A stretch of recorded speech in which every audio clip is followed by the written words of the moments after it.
Buenas noches amigos, soy Joaquín Ricardo y como cada viernes a las 10 de la noche procedemos a realizar por Voz Media Network, Canal 85 de Claro, Win TVO, YouTube Live, procedemos, como decíamos anteriormente, a realizar una nueva entrega de comentarios y reflexiones. Como ya ustedes conocen, nuestro programa contiene dos secciones. En la primera hablamos de las principales noticias internacionales y nacionales y en la segunda tenemos siempre a un amigo por entrevistar, un amigo entrevistado nuestro. En este caso nos honra hoy con su presencia el embajador Víctor Manuel Grimaldi Céspedes, embajador de carrera, además de diplomático también, escritor, periodista, autor, dirigente político, exfuncionario público, como él lo recuerda en el programa y lo va a recordar, estoy seguro, fue el último contralor inclusive del presidente Balaguer, aún tenido orígenes en otro partido, del cual ya se había alejado, pero es una persona muy completa y muy conocedora porque su última posición, que fue embajador en Suecia, duró cerca de 10 a 12 años como embajador ante la Santa Sede. Y con él vamos a hablar del nuevo obispo de Roma, el Papa León XIV, y de la incidencia de la Iglesia. Pero hablando del campo internacional, tal vez lo único que podríamos decir es que continúan las negociaciones, continúa la presión del presidente Trump sobre el presidente Vladimir Putin para que se llegue a un acuerdo y sobre el presidente Zelensky para que se llegue a algún acuerdo para evitar el derramamiento de sangre y llegar a algún tipo de acuerdo justo que ponga fin a la guerra entre Ucrania y Rusia. Yo diría que es en este momento lo principal que podemos hablar del campo internacional. En el campo nacional, el presidente Abinader,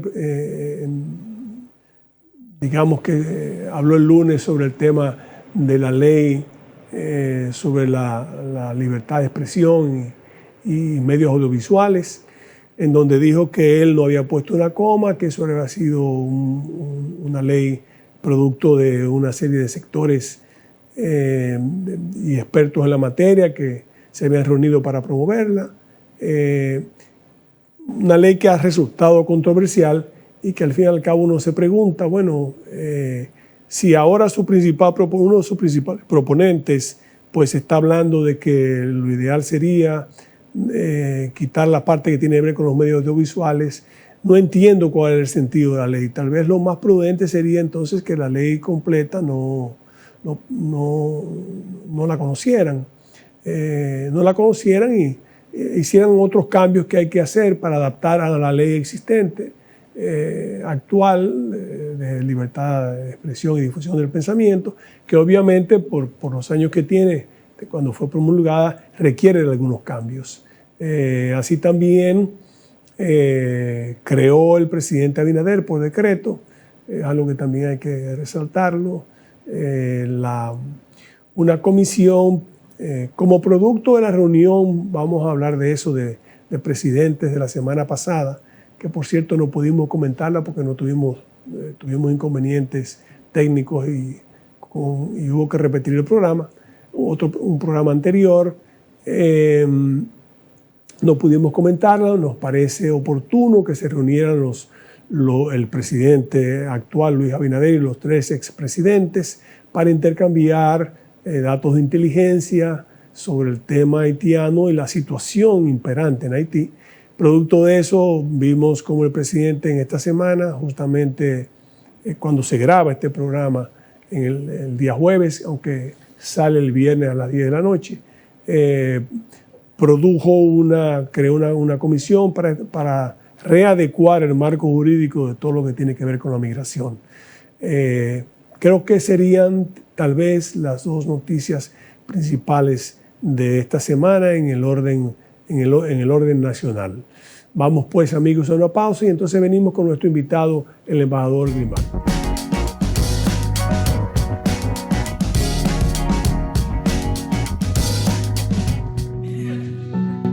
Ustedes lo ven así de felices, pero esto no era así.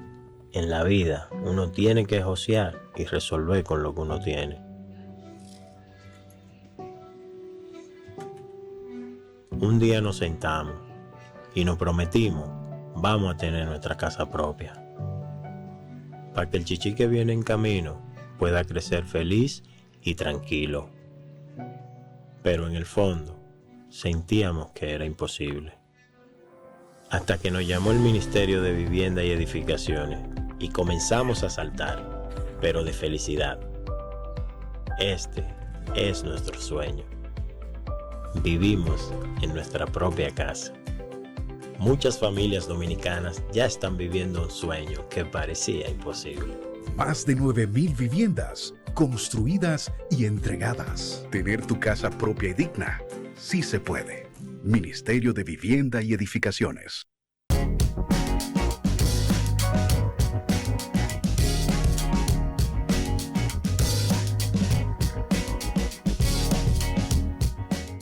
Bien amigos, como habíamos dicho en la primera sección de nuestro programa Comentarios y Reflexiones, tenemos la honra de que hoy nos acompañe un periodista, escritor, ensayista, funcionario público, dirigente político en otra época, otros tiempos, y actualmente embajador de carrera. Su última posición fue la de embajador ante la Santa Sede. Y precisamente Víctor Grimaldi Céspedes es una persona con mucha experiencia, forjada al calor de los acontecimientos que pudo vivir y además de los conocimientos adquiridos posteriormente. Y con él quisimos hablar desde que vimos la escogencia del nuevo obispo de Roma, el Papa León XIV, porque él le puede imprimir las preguntas e inquietudes que nosotros tenemos.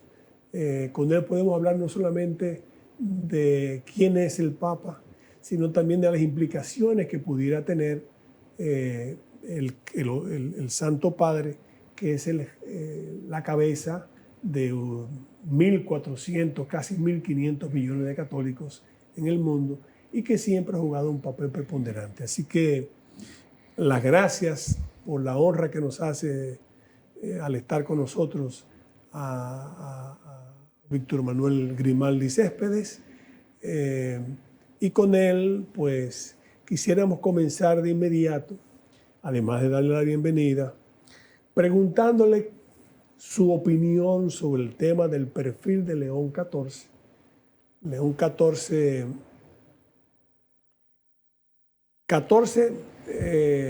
porque le sigue obviamente a León XIII, Papa que fue el autor de la Rerum Novarum, que es la base de la doctrina social cristiana, pero que además fue el Papa que intervino entre Haití y República Dominicana con el tema fronterizo, el que dio finalmente, o no pudo dar finalmente, pero nos sometimos al lado arbitral del Papa León XIII. Y ahora nos viene el Papa León XIV. ¿Qué sucede en la sede del obispo de Roma? Sucede a Francisco. ¿Qué tú conoces, que eres un escrutador de esa? ¿Qué tú conoces de su perfil?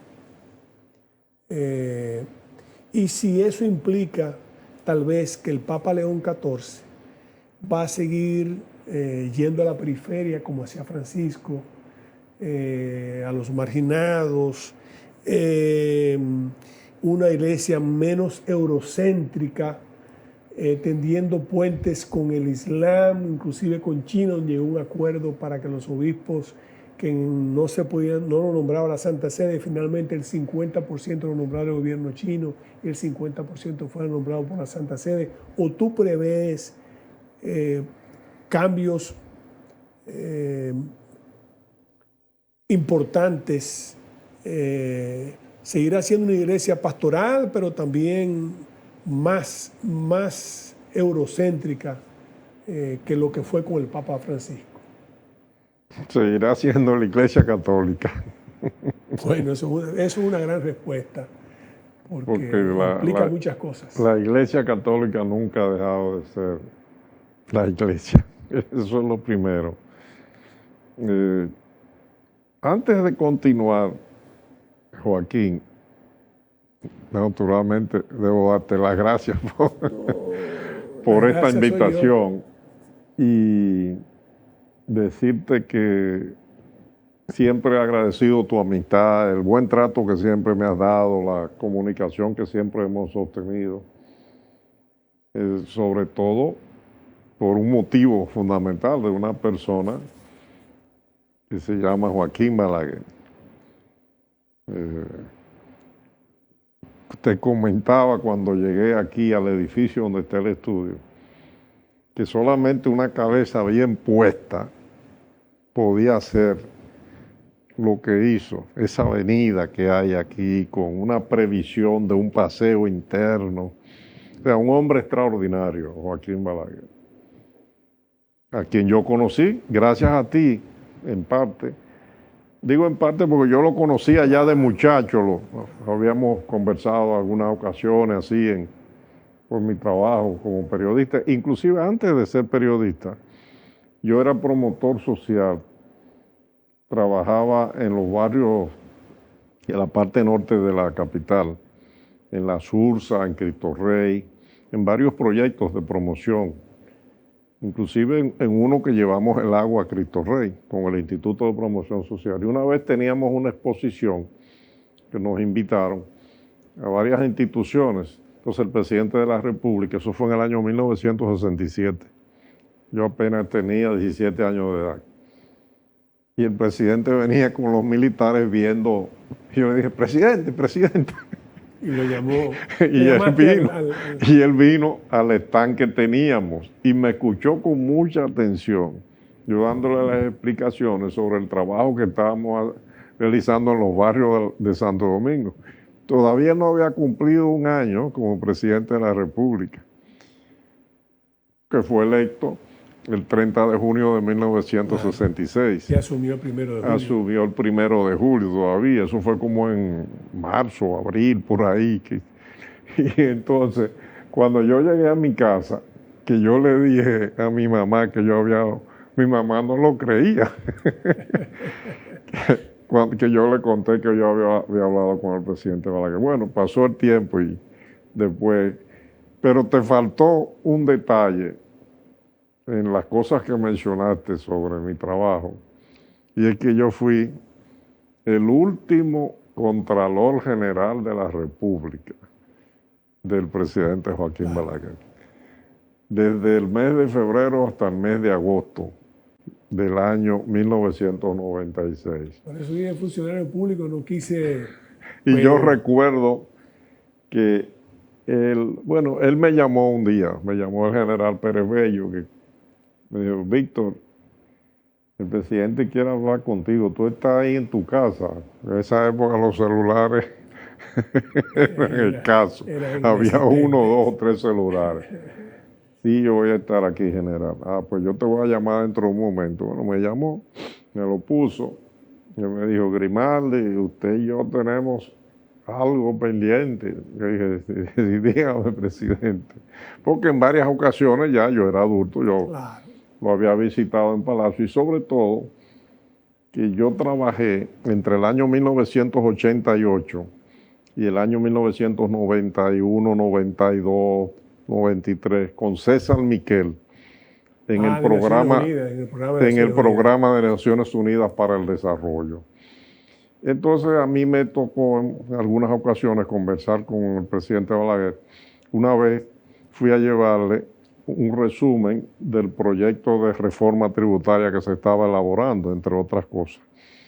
Y él en esa ocasión, eso fue en el año 91-92, él me dijo, Grimaldi, ¿por qué usted no trabaja como director del impuesto sobre la renta, ya que se va a hacer esta reforma? Yo necesito una persona como usted, joven, que le cobre los impuestos a los empresarios. Yo le dije, no vamos por ahora no. La cuestión fue que cuando me llama, que fue a finales de enero del 96, el general Pérez Bello me pone al presidente, él me dijo eso, tenemos... Entonces, bueno, dígame, yo quiero que usted venga por aquí. Bueno, pues ahora mismo. No, ahora no. Me dice, tengo el despacho lleno.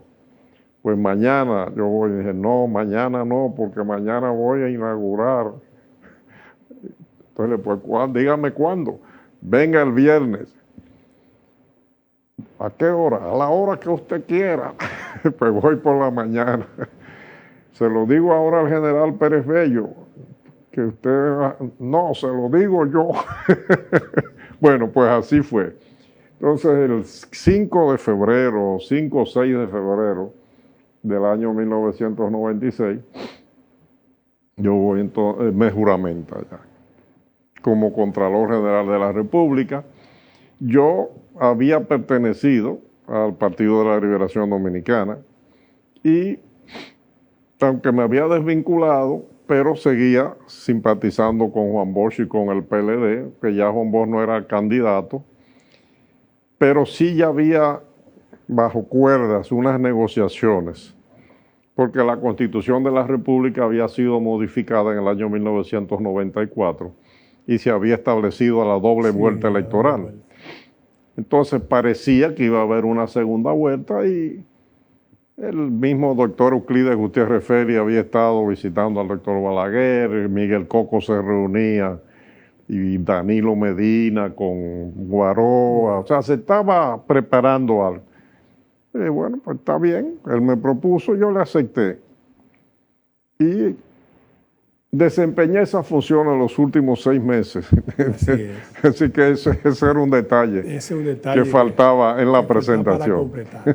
Entonces, con relación a la experiencia diplomática, también tengo que mencionar, antes de entrar en lo que es la respuesta a la pregunta de la Santa Sede de la República Dominicana, tengo que volver a mencionar al presidente Joaquín Balaguer, porque él fue la primera persona que parece que vio que yo podía ser un mensajero, eso es lo que es en definitiva un diplomático. Así es, así es. Y hacer un trabajo de ese género. Porque en el año 1977, en el mes de septiembre, se firmaron en Washington los tratados de traspaso del Canal de Panamá de Estados Unidos, pero era dentro de 22 años, o sea, 1977, y se entregarían en el 1999. El presidente Balaguer fue invitado, como fueron invitados todos los jefes de gobierno y jefes de Estado, y yo estuve en ese viaje.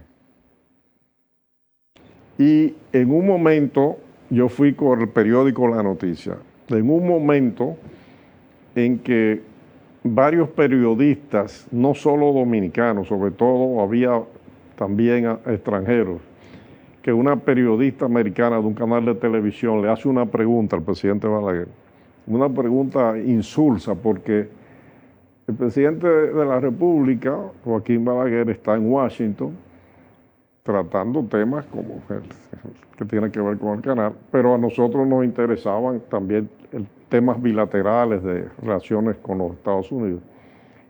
Y ella le hace una pregunta: ¿qué usted cree de esa bomba que se escuchó hoy en la ciudad? Parece que le pusieron un petardo o algo a un automóvil. Estamos hablando de que en ese momento, en el 1977, existía una controversia porque estaba Augusto Pinochet en Washington. Y el año anterior, o 2 años antes, 1 o 2 años antes, había muerto en un atentado con una bomba Orlando Letelier, que había sido canciller. Entonces era una pregunta que no venía al cuento. Entonces yo le dije a la periodista, delante de todos los periodistas y del presidente Balaguer, que por qué le hacía ese tipo de preguntas, que por qué no le preguntaba mejor sobre el tema de la cuota azucarera. Sí, que era más internacional y para uno. Entonces el presidente Joaquín Balaguer le dijo a Guaroa Liranzo, que estaba ahí, que por cierto yo le decía a tía Guaroa porque Guaroa era primo de mi papá, primo segundo, pero era porque mi abuela era tía de Guaroa, tía segunda, digamos. Y cuando Guaroa era pequeño lo llevaban a la casa de mi abuela siempre, por la parte de mi papá. El presidente dijo, ¿quién es ese que ha hecho esa observación? Y entonces Guaroa le dijo, ese es Víctor Grimaldi. Cuando regresamos de ese viaje, a mí me llamó Liselot Marte de Barrios, que era vicecanciller. Claro. Y junto al canciller, que era Ramón Emilio Jiménez Reyes, ellos dos me recibieron en la Cancillería y me dijeron que ellos tenían la información de lo que había pasado, que ellos me ofrecían ser embajador, con el nivel de embajador encargado de prensa y de información de la Cancillería. Porque el que estaba ahí, que era el doctor Salvador Pitalo Garibal, parece que no iba a seguir en el puesto. Yo dije, bueno, déjenme consultarlo, ¿sabes? Pero eso fue una idea de Joaquín Balaguer realmente, porque ellos no iban a hacerme esa propuesta a mí. Bueno, Sí. O sea que también lo encarrila digo por la esto, que lo diplomacia. de diplomático venía desde entonces. Y después, la segunda persona fue Juan Bosch. Cuando yo estaba trabajando con César Miquel en el Programa de Naciones Unidas para el Desarrollo, a partir de 1988, que fue la alusión que hice, a que por eso yo entonces ya hablaba con cierta regularidad con el Yo presidente. conocí bien a César Miquel porque yo llegué a la Cancillería Sí, justo en esa correcto. época. Bueno, yo traje esta fotografía aquí, que es la portada de este libro mío, de la intervención. donde ahí está el canciller Joaquín Ricardo, lo que pasa es que no se ve en esa Fueron los foto. 80 años. Ahí está el canciller Los Joaquín 80. Ricardo. Bueno, esa foto es del 89, Claro. pero estamos hablando de esa Los 80 época. años de Juan Bosch. Entonces Juan Bosch, don Juan, como le decíamos, nosotros los que lo seguimos siempre, cuando se enteró de que yo trabajaba en Naciones Unidas como consultor externo, pero trabajaba con César Miquel, fue en todo un conjunto de estudios que llevaron a todas las reformas Sí, sí. que aplicó entonces el presidente Joaquín Balaguer. Todas las reformas que el presidente Joaquín Balaguer realizó fueron asesoradas Sí, consensuadas. por un equipo de técnicos que trabajaba en el Programa de Naciones Unidas para el Desarrollo. Y todas esas reformas son las que le dieron a la economía dominicana y al país, digamos, reforma tributaria, reforma arancelaria, reforma de la educación. La misma reforma, Servicio civil y administrativo, de carrera, todo eso. la eso fue- misma reforma financiera que después se aprobó ya en el gobierno de Hipólito Mejía, se concibió ahí todo. Lo que pasa es que se estuvo batiendo mucho tiempo la reforma financiera. Pero todo eso que se hizo en esa etapa, La única reforma de consenso y la única que se ha hecho, está pendiente la segunda etapa, porque ya esos cumplieron su cometido, nos trajeron hasta bueno, aquí. pero crearon las bases para todo este Claro. desarrollo que ha tenido el país en los últimos 30 años. Así es, Fue el presidente Balaguer. así es. Lo que pasa que el gobierno entonces del presidente Leonel Fernández, a partir del 1996, Claro. comenzó a aplicarla, y los gobiernos que han seguido hasta el actual. Pero fue el presidente Joaquín Balaguer el que creó las bases de esas, del desarrollo que ha tenido el país en los últimos 30 años. No hablemos del 66 al 96, que es otra No, etapa, claro. que también el país se desarrolló En de una base a- manera muy importante, porque fue ya él gobernando en gran parte de ese periodo. Pero desde los años 90 hasta hoy. Sí, sí. Entonces Juan Bosch, que estaba enterado, que yo era uno de los que trabajaba en el equipo de estrategia, yo en coordinación con César Miquel convocaba un diálogo sector público, sector privado. Hicimos 3 grandes encuentros, uno en Puerto Plata, otro en Casa de Campo y otro en Punta Cana, que fue el último. En el de Punta Cana participó hasta don Gianni Vicini, Fran Rainieri. Estamos hablando de febrero de 1991. Gustavo Tavares Payac. Gente de ese nivel participaron y también técnicos. Bueno, Juan Bosch, enterado de eso, entonces empezó a decir: Víctor va a ser mi próximo embajador en Washington. Entonces lo de diplomático vino por ahí. Después el presidente Leonel Fernández me nombró embajador jefe de misión ante la Organización de Estados Americanos. Y después vino lo de Santa Sede. Quería dar esa explicación, que en ese contexto fue que vino. Perdón. Interesante como la vida va llevando a uno. Por caminos que a veces uno no piensa. Entonces yo fui embajador ante la Santa Sede en Roma, pero además era embajador ante la Orden de Malta, que es una organización que tiene carácter de Estado y tiene un territorio también, aunque pequeño en Roma, pero tiene una tradición de más de 500, 600 años. Y también fui concurrente en Grecia, ante la República Helénica, y llegué a presentar mis credenciales. Ya cuando concluí mi misión, nos despedimos del Papa Francisco el 17 de enero del 2020. La misión en Roma la comenzamos el 3 de abril del 2009. Fui designado, cuando sale el decreto de mi sustitución, realmente, porque con eso se maneja tan discretamente, ya el gobierno dominicano, que lo presidía el presidente Danilo Medina, había solicitado el placet, el visto bueno del Reino de Suecia. Y lo recibimos ya en marzo, y ahí salió el decreto nombrándome embajador ante el Reino de Suecia. Yo llegué a Estocolmo ya a principios de agosto del año 2020, pero ahí se produjo el cambio de gobierno.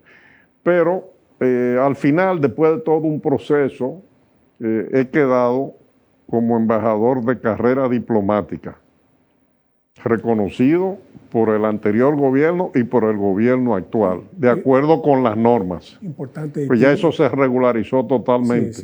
Importante. Éramos un grupo de 57 diplomáticos que fuimos incluidos en una resolución del Ministerio de Administración Pública, que fue cuestionada, pero después eso pasó por los tribunales y finalmente hay 2 o 3 casos todavía que están pendientes. De esos 57, 2 personas, Fernando Pérez Memén y Johnny Martínez Mezquita, y creo que otro más, 2 o 3.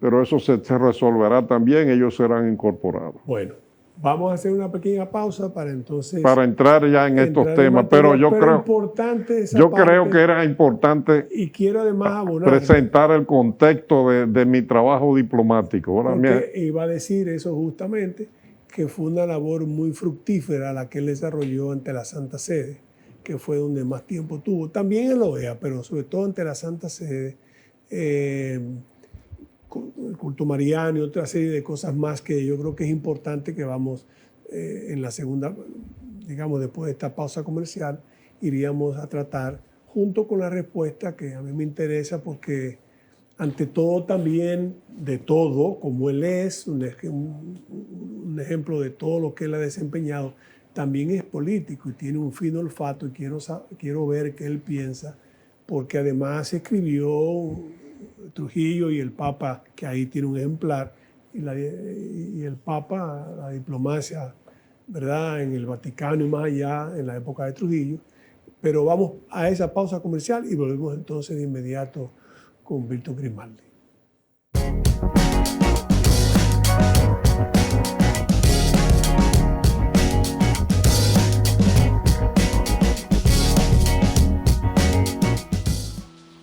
Cuando caían 2 gotas de agua, ahí sí es verdad que llovía más dentro que afuera. El sueño de que mi familia tuviera su casa propia, que pudieran vivir bajo un techo seguro, parecía imposible. Era algo que nos hacía sentir que no había esperanza.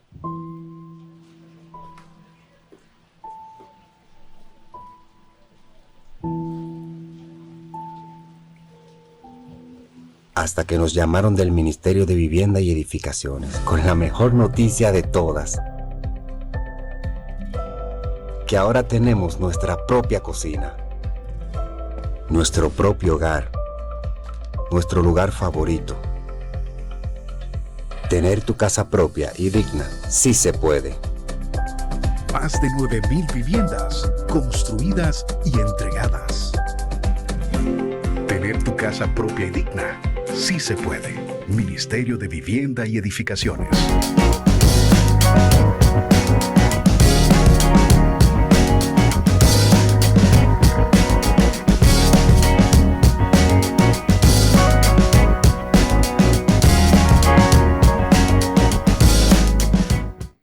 De vuelta estamos con el embajador Víctor Grimaldi para seguir este interesante conversatorio que comenzó con nuestro interés en sus conocimientos alrededor del Vaticano y lo que él entiende. Y antes de explicar una serie de pasos que él dio en la vida y cómo lo fueron llevando, y de la amistad que nos une, producto de esos pasos que en algunos casos coincidimos y generacionalmente somos también de la misma generación, y aunque uno en un lugar y otro en otro, siempre con un respeto y una admiración mutua que nos permitió sobrellevar y terminar siendo lo que hoy yo me considero privilegiado con su amistad y con sus informaciones, un hombre muy informado. Apelando a esa intuición que él tiene, que yo le he preguntado sobre el tema del sumo pontificio, porque vamos a todavía ser más claros. Yo creo que la Iglesia Católica puede jugar un papel preponderante en esta nueva era, porque la incertidumbre que hay mundialmente es el preludio de una nueva era comercial y de una nueva era económica y política. Y creo que la Santa Sede, que ha jugado papeles estelares en el pasado, ejemplo más reciente, el Papa Botila. Dijo Marco Rubio en estos días, el secretario de Estado de los Estados Unidos, del presidente Donald Trump, que la Iglesia Católica es la única institución en Occidente que se ha mantenido con sus vicisitudes durante 2000 años. Ya. Eso lo dice todo. Sí, y sin embargo se escuchó que el Papa no es que ofreció, sino que parece que dijo que no tenía ningún inconveniente, que en las conversaciones entre Ucrania y Rusia sí había necesidad, como que el Vaticano... Es que se ha hablado ya, y cuando digo se ha hablado, no es que se ha hablado la gente, que se ha hablado entre los jefes de Estado sobre ese tema. Eso implica entonces un papel diferente. Siempre la Iglesia ha jugado un papel en la diplomacia internacional. Cuando me hacía la primera pregunta, que yo hice esa introducción extensa sobre el tema mío y la diplomacia para poder hablar aquí, hablabas del laudo arbitral que se intentó poner en práctica durante el papado de León XIII, que fue el Papa Gioacchino Becci, entre el 1878 y el 1903. El Papa, como señalaba, autor de la doctrina moderna. Siempre ha existido una doctrina social de la Iglesia, pero la moderna, de los tiempos modernos, si hablamos específicamente de la revolución industrial, cuando se presenta el problema obrero. Claro. Este Papa es el León XIV. Bueno, hablabas en el caso de la República Dominicana y de Haití y de León XIII, don Emiliano Tejera, que fue ministro de Relaciones Exteriores, el gobierno de Moncáceres. Claro. Por cierto, el padre de Luis Tejera Sí, Bonetti así es. y de Emilio Tejera Bonetti. Emilio Tejera era el padre de la mamá de la esposa de Don Henry Cabral. En esa ocasión no está muy claro cuál fue el resultado, pero tiene que haber escrito algo o tiene que haber muchas cosas que se han escrito. Lo que pasa es que hay que rescatarlas, libros sobre en qué quedó. Porque lo que tengo entendido es que después el presidente Ulises Geró, que era el presidente en ese momento, le hizo como una cesión de territorio a Haití, y después vino el acuerdo del 1929 ya, cuando el presidente Horacio Vázquez, que Trujillo, el presidente Rafael Leonidas Trujillo Molina, el presidente del 1930 al 1938, Claro. lo aplicó a sangre y fuego Sí. en el 1937 con el famoso corte. Digo que Trujillo primero fue presidente esos 2 periodos de 4 años. Después volvió a ser presidente ya en periodos de 5, del 42 al 52, y después siguió mandando. Pero ese es otro tema. Pero fue Trujillo precisamente, el que se dio cuenta de la importancia que tenían las relaciones con la iglesia desde el punto de vista diplomático y de mediador. Y esta fotografía que está aquí, que gentilmente me la facilitaste, porque yo anduve siempre buscando el original, me facilitaste el original. Esta foto se conocía en foticos chiquitas, pero el original lo tenía la Fundación Joaquín Balaguer, que es la contraportada de mi libro, Claro. que se llama Trujillo el Papa, Diplomacia en Santa Sede y más allá, que es cómo Es cuando se firma el concordato. cómo se formalizan ya definitivamente esas relaciones con la Santa Sede y la importancia que tienen esas relaciones desde el punto de vista diplomático, porque la diplomacia es eso, la creación de puentes. Ese es un trabajo que se hace, tú fuiste canciller, con una paciencia tremenda día a día, pero que se hace de una manera formal. Ahora, lo que se ve en la diplomacia es apenas una parte de lo que está Muy por pequeña debajo de lo que y hay. lo que se trabaja. Sí. Como decía Entonces, Martí, decía el profesor Bosch, la punta del iceberg es lo que viene. Entonces, Santa Sede, que es la institución desde el punto de vista jurídico y reconocida desde el punto de vista de derecho internacional con personería jurídica durante siglos, encabezada por el Papa, que es la cabeza de la Iglesia Católica. Durante siglos siempre ha jugado ese papel de mediador. Lo que pasa que es la institución con el servicio diplomático más eficiente que hay en el mundo, porque no solamente trabaja y da resultados en los aspectos concretos de la vida, digamos, en la relación entre los estados, los problemas políticos y sociales, sino también en un aspecto todavía mucho más importante y trascendente, que es el espiritual y religioso.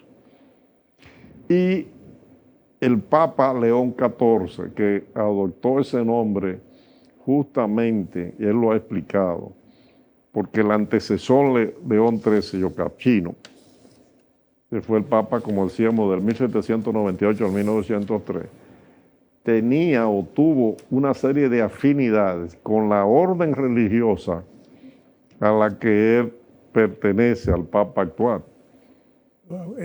Robert Presbot, Roberto Francisco, por cierto. Robert Francisco Presbot Martínez. Entonces, él está jugando ese papel, lo ha dicho que va a jugar, entre otras cosas, ese papel ya desde el punto de vista diplomático. Pero lo mismo hizo el Papa Francisco también, lo mismo hizo Benedicto XVI en otras áreas, lo mismo hizo Juan Pablo II. Un poquito más activo. Y su antecesor, porque el otro, Juan Pablo I, duró un mes, pero el Pablo VI jugó un papel extraordinario en materia de diplomacia. Pablo VI, por cierto, cuando el presidente ya no era presidente, fue como embajador en misión especial, cuando Trujillo, Rafael Trujillo, Joaquín Balaguer, que está aquí, que era el canciller, era el secretario de Estado de Relaciones Exteriores, otros personajes que están ahí. Cuando ellos van a Roma, a Santa Sede, 16 de junio de 1954, a firmar el concordato, que no es más que un acuerdo entre el Estado Dominicano y la Iglesia, la Santa Sede, estaba ahí Pablo VI, era el principal, uno de los dos principales consejeros del Papa Pío XII. Y hay una foto en este libro, Giovanni María Montini, es el nombre de Pablo VI, que fue después Papa desde el año 63 a 78, donde está precisamente aquí, vamos a ver ahora, está la comitiva en la que estaba el presidente Balaguer, el secretario de Estado de Relaciones Exteriores, el embajador Trujillo fue como embajador. Aquí está toda la comitiva, y el de esta flechita aquí es Pablo VI. Ahí que lo están estaba así, acercando. que lo estamos viendo. El de la flechita que está ahí. Bueno, aquí está Pablo VI en esta, Sí, ya sentado. detrás del Papa Pío XII, pero aquí, en esta, ahí está la flechita, claro. ahí en esto donde está esa flechita. Vamos a ver, enfocarla mejor. Enfocarla un poquito mejor, ahí está. ¿Se ve? Esa flechita, ahí. Ahí está Pablo VI, al lado está Trujillo, ahí está toda la comitiva. Pero él todavía no era papa. Claro. Bueno, Pablo VI fue el primer papa, por ejemplo, que hizo viajes por avión internacionales, que salió de Roma por avión, visitó todos los continentes. Sí, visitó. Y fue no solamente en su labor apostólica, la labor de llevar el evangelio, de llevar el mensaje religioso, sino también político y diplomático. Entonces, León XIV, el nuevo papa, nacido en los Estados Unidos, ya tiene una invitación del gobierno de los Estados Unidos para visitar Estados Unidos, está haciendo y va a hacer esa misma labor. Sin embargo, su primera salida es a Turquía, a Iznik, para celebrar... Se mencionó que iba a ir, pero ya la fecha pasó. Quizás va después. Lo que se ha dicho es lo siguiente, el consejo inicial se inició el 20 de mayo, pero se habla de que ahora él va a finales de noviembre, pero irá porque parece que por la significación del concilio de Nicea. Sí, los 1700 años del credo niceo. Primero, que todos sabemos, y ahí además eso fue fundamental para el tema digamos, de la divinidad de Jesús, porque el arrianismo, ¿verdad?, estaba en ese momento cuestionando y diciendo que Jesús era una creación del Padre, pero no era consustancial al Padre. Y ahí eso fue parte de lo que se decidió junto con el credo niceno. Entonces creo que es importante. Ese primer concilio ecuménico, que fue el de Nicea, en Izmit, lo que hoy es Izmit, que en Turquía, del año 325, al que asistió el emperador Constantino I. Justamente un día como hoy muere. Correcto, un día como hoy. Constantino I asistió y fue ya el imperio le había dado la libertad a los cristianos. O sea, la libertad del ejercicio del culto del Imperio Romano. Él cumplió con el edicto de Milán, que daba libertad de culto. Él lo implementó. Es importante. Entonces, se celebra el concilio. Pero creo que fue en el 356 entonces que nace Agustín. Bueno, ya aparece Y Agustín vivió 70, 72, 74 años hasta el siglo siguiente. Pero Agustín fue precisamente uno de los grandes teólogos que atacó el arrianismo después y que formuló doctrina, por eso es uno de los padres de la iglesia. ¿Quién es San Agustino? Bueno, hay que estudiar a San Agustín. El otro día yo comentaba con un amigo que me dijo, la ciudad de Dios, sí, la ciudad de Dios, Civitas Dei, las confesiones, pero la obra de San Agustín, mira, este es el tomo 39, yo tenía el tomo 39 de más de 700 páginas de las obras completas. Porque con los sermones de San Agustín y los comentarios y lo que él escribía, porque era un gran escritor. San Agustín es el fundador de la orden al que pertenece. De los agustinos, por eso lo mencionamos. Era un libro cada año. En Roma hay una librería que se llama Áncora. Áncora en italiano es como una ancla, el ancla de los barcos. Esa librería está muy cerca de la Plaza San Pedro. Y al lado de esa librería está la sede de los agustinos. Y esa librería, en esa librería venden todo tipo de libros católicos, naturalmente, cristianos, de filosofía, de cultura, pero ahí venden las obras completas de San Agustín, que, déjame decirte, Joaquín y amables televidentes, que el actual vicepresidente de los Estados Unidos, J.D. Vance, es un fanático, para no llamarlo de otra manera, de San Agustín. Él era de religión protestante. Sí, sí. Y él hace 6, 7, 8 años ingresó a la Iglesia Católica y el principal teólogo, padre de la Iglesia, que él dice que él admira, que lo ha estudiado, es a San Agustín. Que por cierto, una orden pequeña, no es tan, vamos, es conocida, pero no es tan conocida como tú hablar de los jesuitas o hablar de otras órdenes, ¿verdad? Sin embargo, es una orden que mantendrá la cohesión, pienso yo, que mantendrá como lo han hecho todos, pero más fundamentado, digamos, en la parte teológica, en la parte sustancial de lo que es la creencia cristiana. Lo que ¿verdad? Son las esencias del cristianismo, no simplemente del catolicismo, porque el catolicismo y ser católico es la visión universal del cristianismo. Porque eso es lo que quiere decir Iglesia Católica, es una iglesia universal.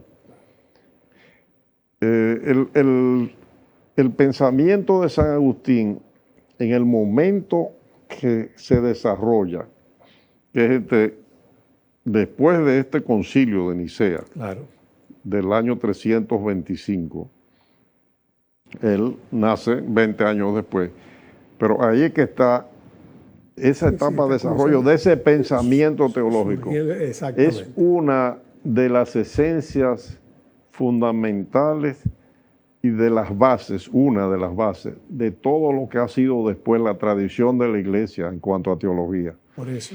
Yo recuerdo cuando tenía 16, 17, 18 años, 19, un autor llamado Snapslep, un sacerdote de origen lituano, creo que es lituano, pero él vivió en Francia después y se nacionalizó francés. Inclusive, antes de ser sacerdote, fue militante del Partido Comunista Francés y marxista, leninista. Pero él después se convirtió al cristianismo.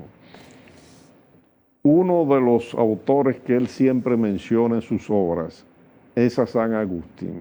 Yo lo recuerdo porque lo leí, el pensamiento de San Agustín. Snapslep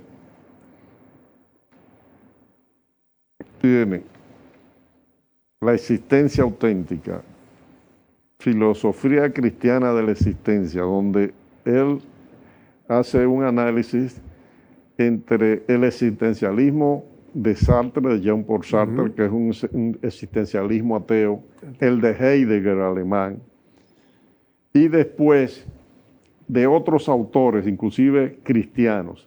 Y es muy profundo y siempre cita a San Agustín. Yo mencioné 2 libros de él o 3, pero él tiene muchos otros libros Sí, claro. sobre muchos otros temas relacionados con la vida. Y la diferencia las diferencias que puede haber entre el pensamiento de San Agustín y otros autores cristianos es que San Agustín expresa más los sentimientos, la potencia, las esencias del corazón y del raciocinio, de la racionalidad juntos. Hay otros autores como Santo Tomás que son más, digamos, enfocados o dependientes, quizás ese no es el término, pero que tienen más raíces en la filosofía griega de Aristóteles, por ejemplo. Los jesuitas siempre, que son, es una orden posterior a los agustinos. Mucho más. Los agustinos ya tenían 200 o 300 años antes que los jesuitas. Claro, no la fundó San Agustín, porque la orden de los agustinos se forma ya después de que la iglesia tenga más de 1000 años. Y los jesuitas es una orden que se llama el ejército de la iglesia, que los jesuitas son la respuesta de Ignacio de Loyola, de Francisco Javier y de otros de los fundadores, pero sobre todo de San Ignacio, a la reforma protestante encabezada por Martín Lutero, que era agustino, preciso. Sí, Agustín. Pero él dejó la orden de los agustinos, la dejó. Es una reacción, pero es un personaje que hay que estudiarlo con mucho detenimiento y con mucho cuidado también, pero generó, y también el otro que fue todavía más radical. ¿Savonarola? ¿Sí? No, Savonarola es un caso diferente. El otro protestante que la reforma la promovió sobre todo en Suiza, en esos lugares, que después se enfrentó incluso a Martín Lutero. Bueno, ahora no lo recuerdo. No lo recordamos, sí, es cierto, es cierto. Entonces, en el caso de los jesuitas fueron más influenciados sobre todo por el pensamiento de Santo Tomás de Aquino, el tomismo. Porque el tomismo sí utilizó más la filosofía griega aristotélica racional. Yo recuerdo, racionalista, cuando yo también, como jovencito católico, comencé a leer, que se señalaban siempre esas diferencias que había entre los aristotélicos y los que seguían el pensamiento de San Agustín. Por ejemplo, Jacques Maritain, el famoso filósofo teólogo, si se le puede llamar también católico, era más tomista que agostino, a diferencia de Ignaz Lev, el que yo mencioné. Ignaz Lev tiene una obra extraordinaria, grande. Ignaz Lev, en la revista Time, en el año 1965, tuvo una reseña de libros. Eso era muy extraordinario. Sin embargo, yo le pregunté al Papa Benedicto XVI si conocía Joseph Ratzinger, antes cardenal y un tipo intelectualmente muy profundo en su pensamiento, va a ser doctor de la iglesia. Yo le pregunté si él conocía a Ignaz Lev. Quizá yo no pronuncié el nombre correctamente, porque precisamente una de las tesis, o una tesis muy importante que elaboró en la universidad para presentar su trabajo de graduación, era sobre San Buenaventura. Y San Buenaventura utiliza mucho el pensamiento de San Agustino. en toda su formulación teológica. Yo compré aquí ese libro en español, aquí en la República Dominicana, la tesis de Benedicto XVI. En la Bolívar hay una librería, o había, la San Paolo. No sé si está ahí todavía.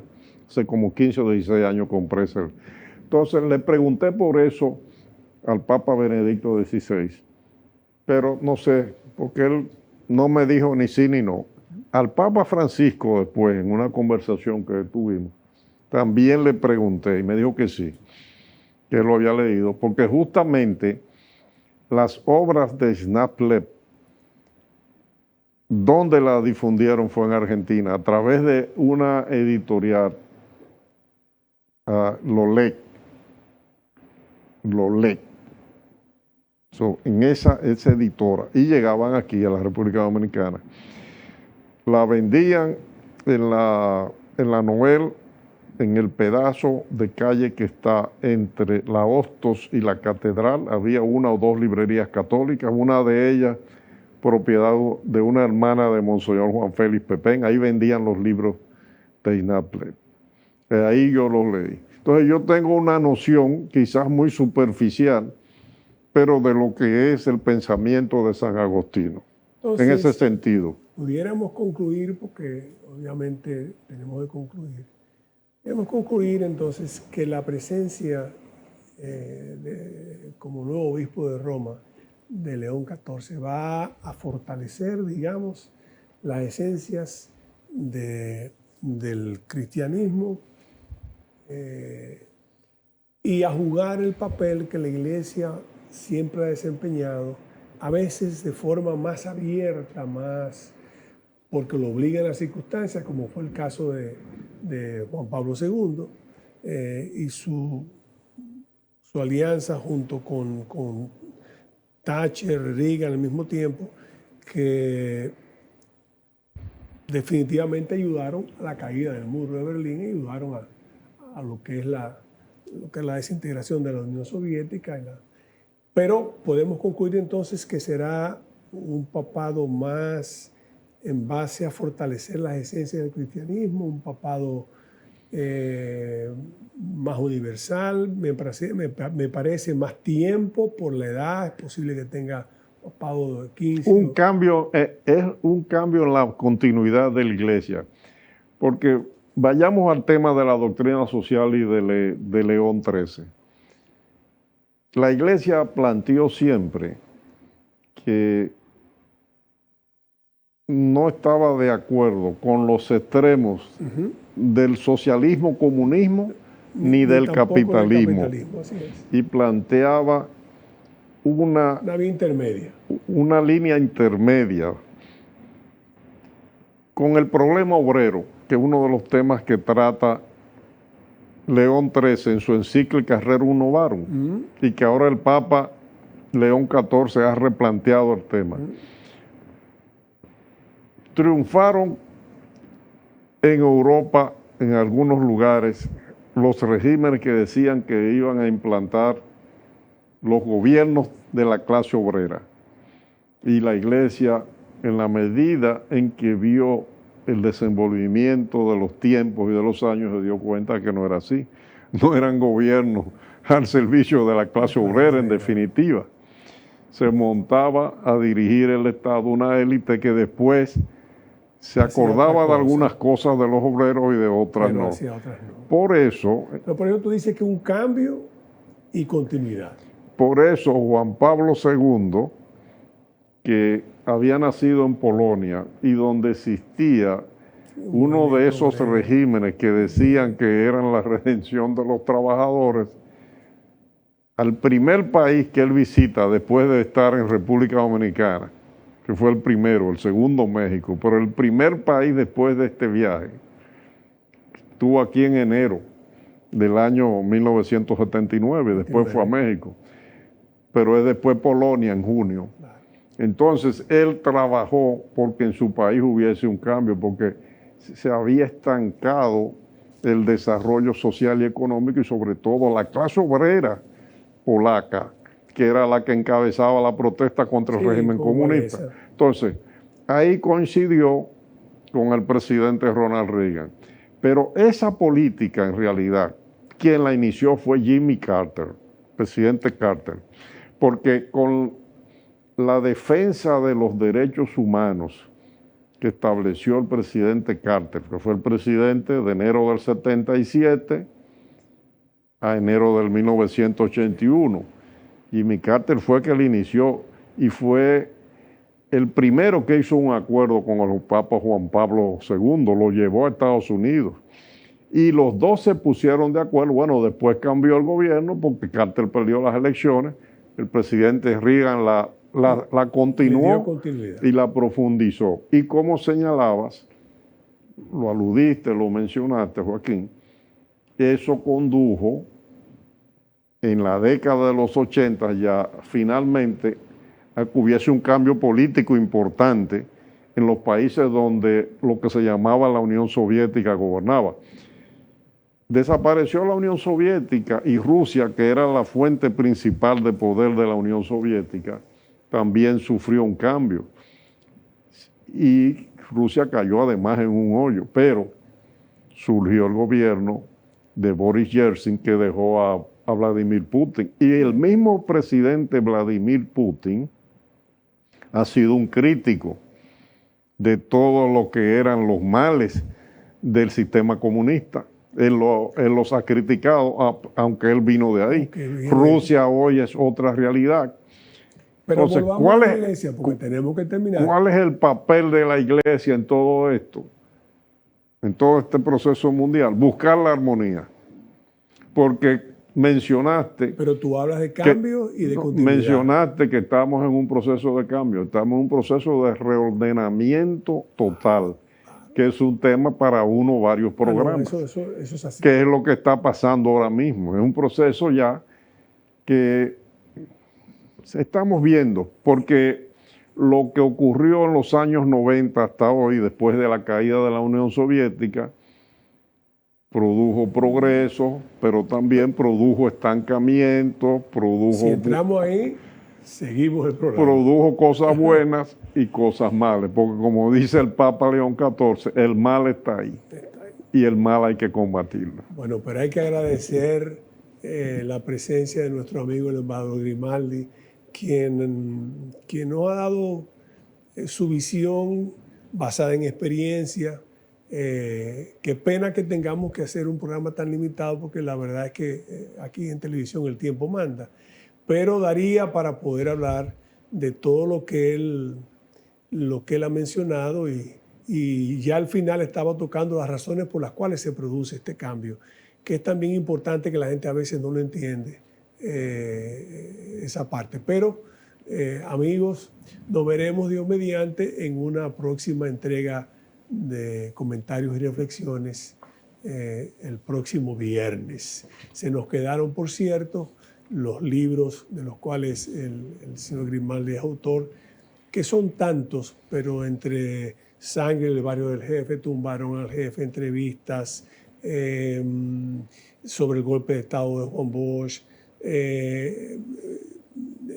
ahora sobre la diplomacia, el Papa reedita también Tumbaron al jefe con inserciones de nuevos datos. Autor prolífico, pero sobre todo un embajador conocedor profundo, como lo ha demostrado, de lo que es la Santa Sede y la importancia que tiene. Nos vemos, amigos, en una próxima entrega.